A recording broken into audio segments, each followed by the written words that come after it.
Bukan pemain sembarangan, Ian Puleyo bawa mental juara ke Arema FC.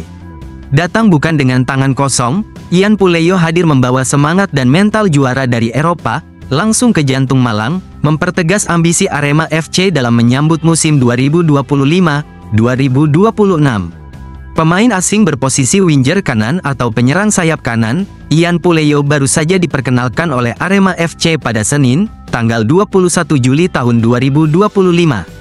Dengan status sebagai pemain asing ke-10 di skuad Singo Edan, kehadiran Ian menjadi bagian dari proyek besar tim dalam menatap musim 2025-2026. Namun lebih dari itu, kedatangannya membawa aroma kemenangan, sesuatu yang sangat didambakan oleh Aremania. Sebelum mendarat di Indonesia dan tiba di Malang, Ian Puleyo menorehkan prestasi membanggakan di Eropa. Ia mempersembahkan gelar juara Montenegro Cup 2024-2025 untuk FKD Čić, klub asal Liga Utama Montenegro, sebuah pencapaian prestisius dari kompetisi resmi di bawah naungan UEFA yang menunjukkan kualitas dan pengalaman sang pemain. Tak hanya itu, Ian juga pernah tampil di babak kualifikasi Liga Eropa UEFA, sebuah pengalaman berharga yang tidak banyak dimiliki pemain asing di Liga 1. Manajemen Arema FC sebelumnya memang menjanjikan akan menambah satu pemain asing lagi dari total kuota 11 pemain yang diizinkan tampil di Liga 1 musim ini.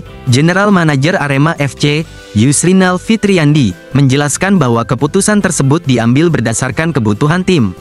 Yang jelas, setelah kami evaluasi 2-3 hari ini, akan ada putusan terkait penambahan pemain baru, kata Yusrinal kepada suryamalang.com. Kini, dengan bergabungnya Ian Puleyo, slot pemain asing Arema FC telah terpenuhi. Lahir di Buenos Aires, Argentina pada tanggal 19 Juli tahun 1998, Ian memiliki postur 177 cm dan berposisi sebagai sayap kanan. Namun ia juga fleksibel bermain di sisi kiri, menjadikannya pemain serba bisa dalam skema ofensif. Dari data Transfermarkt, nilai pasarnya per tanggal 13 Juni tahun 2025 mencapai 2,61 miliar. Ian bernaung di bawah agen pemain Lara dan dikontrak Arema FC selama 1 musim dengan opsi perpanjangan di musim berikutnya. Selama musim 2024-2025 bersama FKD Čić, Ian tercatat tampil dalam 39 pertandingan resmi, menunjukkan stamina dan konsistensi yang luar biasa. Kepastian bergabungnya Ian dengan Arema FC juga disertai kemunculannya dalam video singkat yang diunggah klub. Dalam video tersebut, Ian terlihat mengenakan jersey home terbaru dan berdiri di tengah stadion yang akan jadi rumah barunya. "Hai Aremania, aku sudah siap bertarung untuk tim ini," kata Ian Puleyo dalam video tersebut. Kini, Aremania tak hanya menyambut nama baru, tetapi juga menyambut harapan baru. Ian Puleyo bukan pemain sembarangan. Ia datang dengan segudang pengalaman dan mental juara, sesuatu yang sangat dibutuhkan Arema FC untuk bangkit dan berbicara lebih di musim ini. Doa untuk Arhan Fikri, kondisinya disorot saat Timnas U23 tanding lawan Malaysia. Timnas Indonesia U23 kembali berlaga di ASEAN Cup U23 2025. Namun tanpa kehadiran salah satu pemain kunci, Arhan Fikri, ketidakhadirannya bukan hanya terasa di lini tengah, tapi juga menggugah harapan dan doa dari para pencinta sepak bola Indonesia. Tak ada nama Arhan Fikri dalam daftar susunan pemain Timnas Indonesia U23 saat melawan Malaysia di ajang ASEAN Cup U23 2025, Senin, tanggal 21 Juli tahun 2025. Absennya gelandang muda milik Arema FC itu langsung menjadi perhatian, terutama karena sebelumnya ia tampil apik saat timnas mengalahkan Filipina dengan skor 1-0. Kemana pemain yang dikenal energi dan kreatif itu saat skuad Garuda membutuhkan kemenangan demi tiket ke semifinal? Pertanyaan itu pun akhirnya terjawab setelah pelatih Timnas U23 Indonesia, Gerald Van den Boeck, memberikan penjelasan usai pertandingan. Arhan Fikri ternyata mengalami cedera dan harus absen dalam laga krusial melawan Malaysia. Cederanya Arhan Fikri menjadi kehilangan besar bagi Timnas U23, terlihat jelas bagaimana permainan lini tengah Indonesia terasa timpang tanpa kehadirannya. Timnas U23 kesulitan mengembangkan serangan, dan sepanjang pertandingan tak ada satupun gol yang tercipta. Hasil akhir pun harus puas dengan skor 0-0 yang membuat situasi di klasemen semakin menegangkan.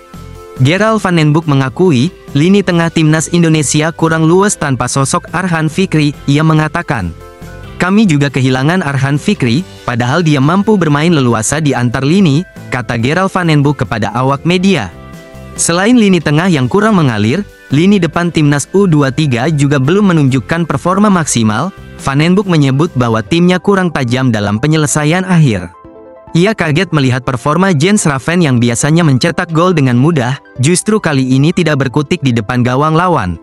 Biasanya Jens Raven mudah membuat gol, tetapi malam ini tidak seperti itu, tutup Gerald Van den Broek.